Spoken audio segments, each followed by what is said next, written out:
She was more than just a seamstress. Tabitha wove hope into every thread, stitching together the lives of the forgotten. But when death came for her, grief shattered her community. Was this truly the end? Or would her kindness be met with an impossible miracle? In the bustling town of Joppa, whispers of Tabitha's generosity traveled far. She wasn't a prophet, nor a warrior, yet her presence mended broken spirits. Widows clung to the garments she had made, remnants of a love that had suddenly been silenced. But when sorrow became unbearable, they refused to let go, not just of the fabric, but of the hope that God might still have one more stitch left to sew. The sea whispered against the shores of Joppa, its waves rolling in like a lullaby for the bustling port town. The cries of merchants bartering over goods filled the streets, blending with the bleating of goats and the rhythmic pounding of looms in the weavers' district. It was a city alive with movement, with stories interwoven like the threads of a tapestry. And at the heart of it, in a modest home nestled between the market stalls, sat a woman who did not deal in coin or fine silks, but in kindness. Tabitha, known by the Greeks as Dorcas, pressed a needle through cloth with delicate precision. Her fingers worked deftly, guiding each stitch with the careful patience of someone who understood that clothing was more than fabric. It was dignity. It was warmth. It was the comfort of a touch when words failed. The garments she made weren't for the wealthy traders who passed through Joppa's gates. They were for the forgotten. The widows, the destitute, those whom society had overlooked but whom God never ceased to see. The women gathered around her, their hands worn, their voices soft. Some came simply to watch her work, to hear the gentle hum of her voice as she told stories of faith and provision, of a God who never abandoned his own. Others came with need, a child shivering without a cloak, a widow with nothing left but sorrow. Tabitha never asked for payment. She never turned them away. Dorcas, a woman whispered one evening, holding up a tunic she had received weeks prior. "I have nothing to give you in return. But I pray, every morning, that the Lord sees what you do." Tabitha smiled, pressing her hand over the woman's. "And he does," she murmured. "That is more than enough." There was no one in Joppa quite like Tabitha. She was no prophet, no warrior. She did not part seas or call fire from heaven. But she stitched hope into every garment she wove, and because of that, she became something even greater. She became a beacon of love in a world that often forgot how to care. But even beacons flicker. Even the strongest hands grow weak. And one day, without warning, Tabitha's needle fell from her grasp. The streets of Joppa felt different that day.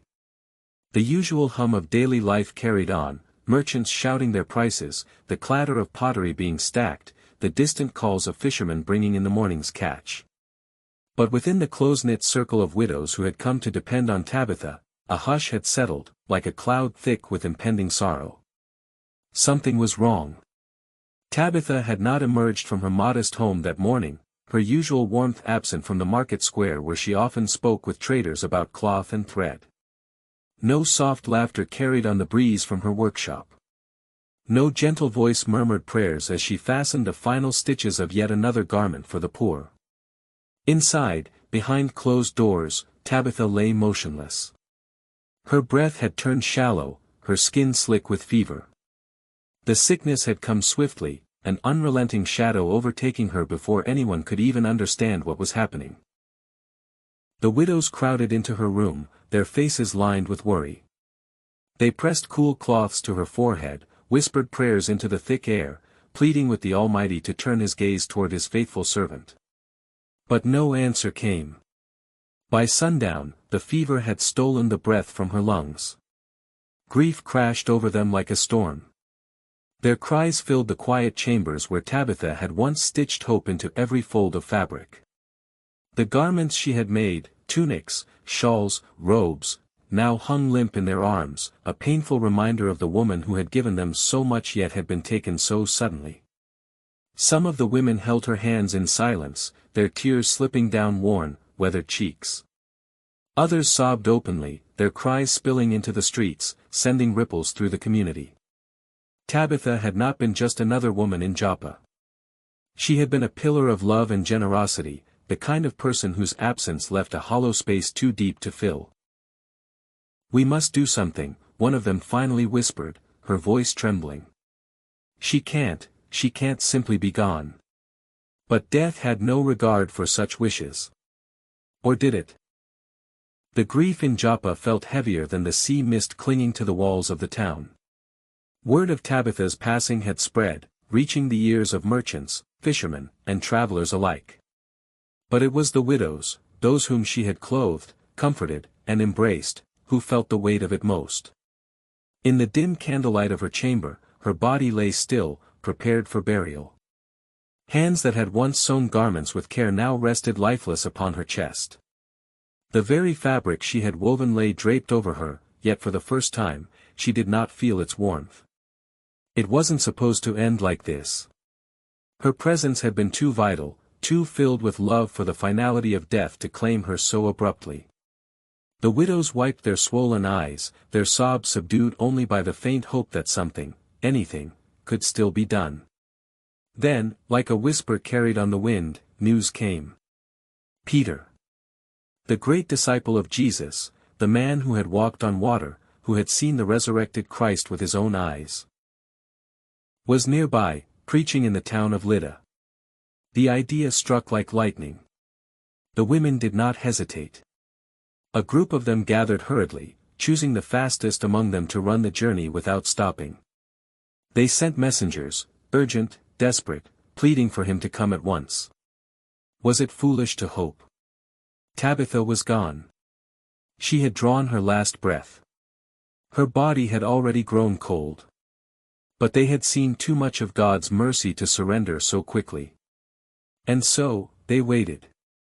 They gathered in the upper room where Tabitha lay, holding tightly to the garments she had made for them, the tangible proof of her love, now their last connection to her. They whispered prayers, clinging to the possibility that even now, even in death, restoration could be found. The door creaked open. Footsteps echoed in the quiet chamber. Peter had arrived. Peter stood in the doorway, his presence commanding the room without a single word.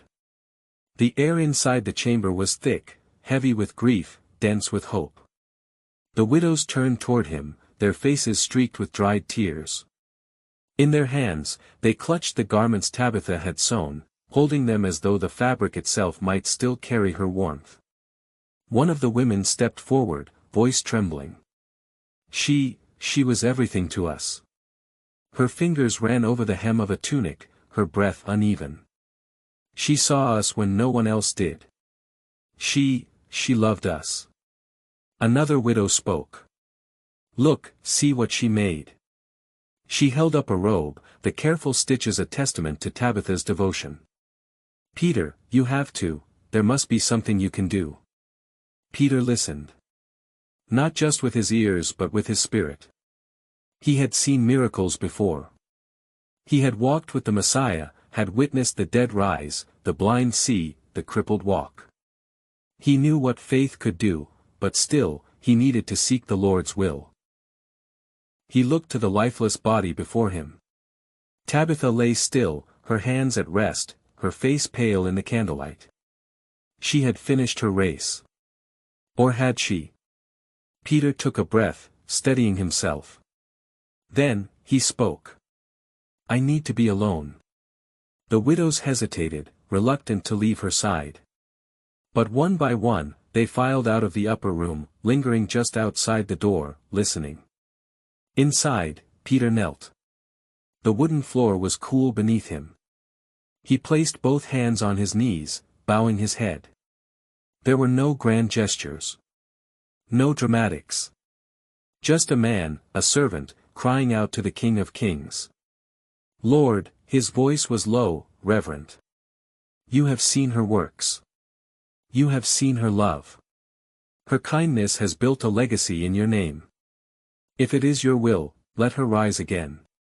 The chamber fell silent.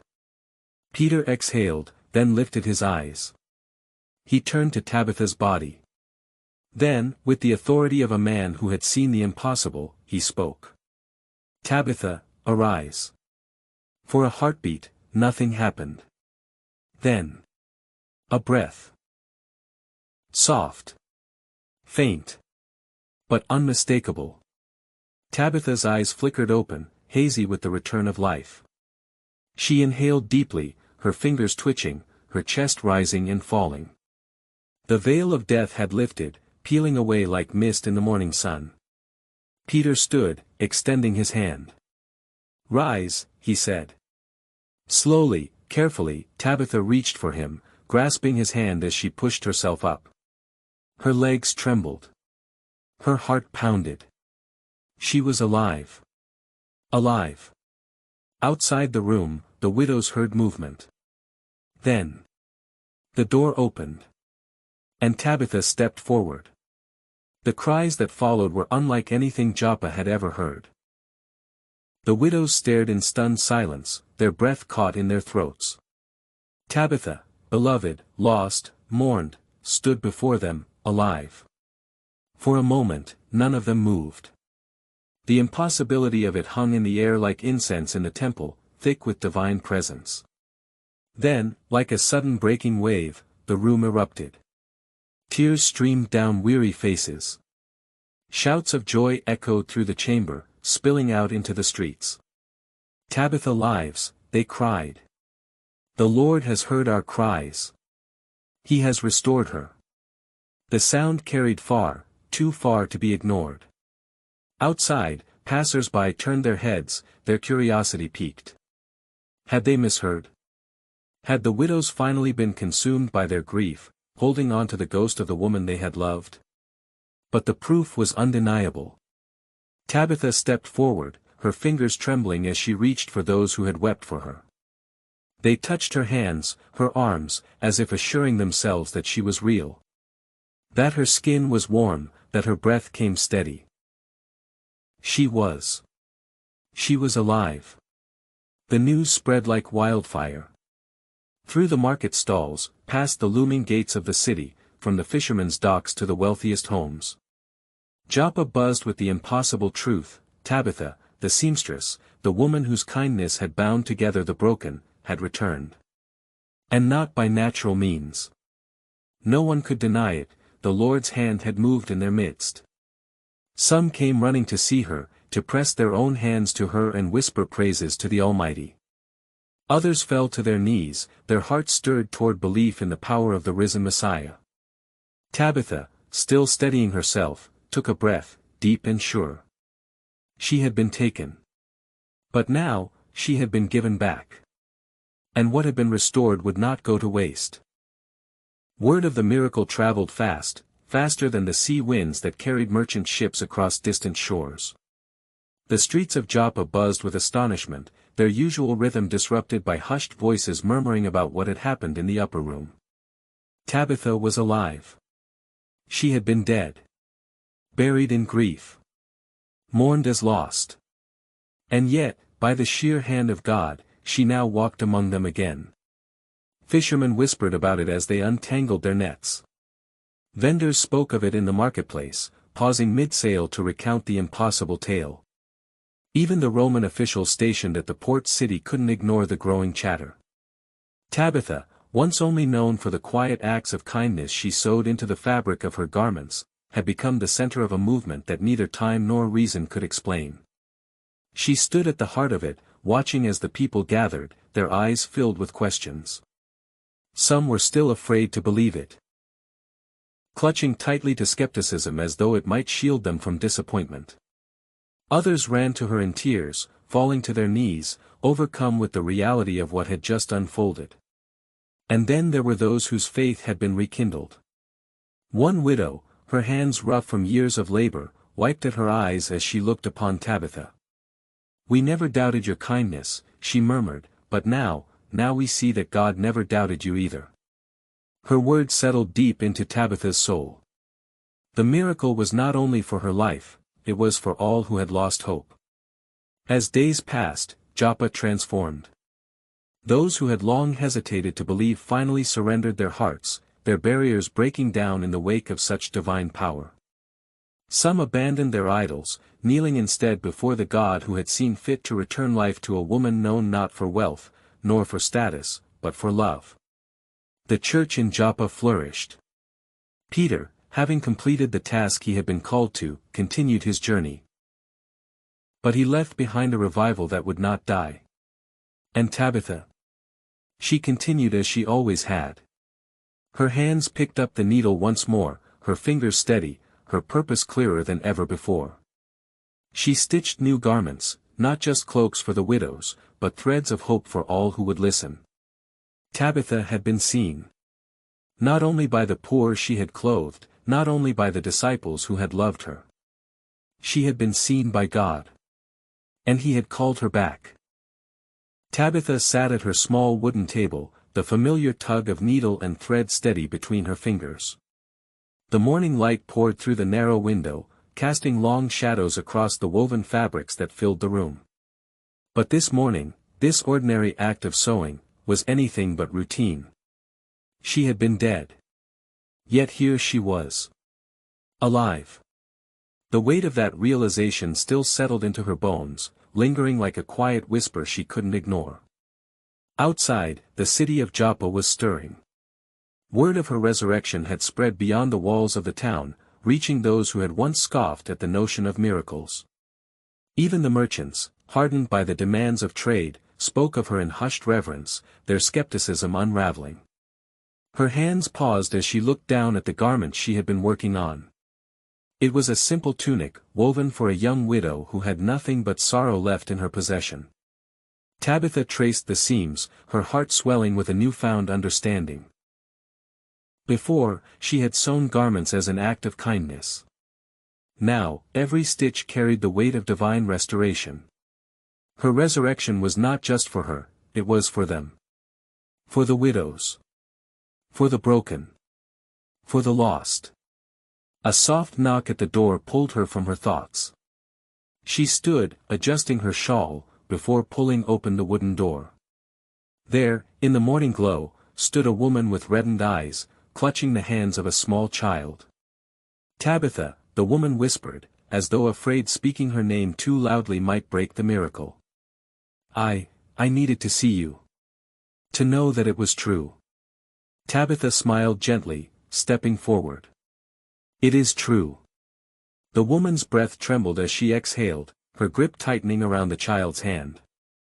When my husband died, I lost everything. I didn't believe in miracles. I thought God had forgotten me. She looked down at her child, then back at Tabitha, determination flickering in her tired gaze. But he didn't forget you.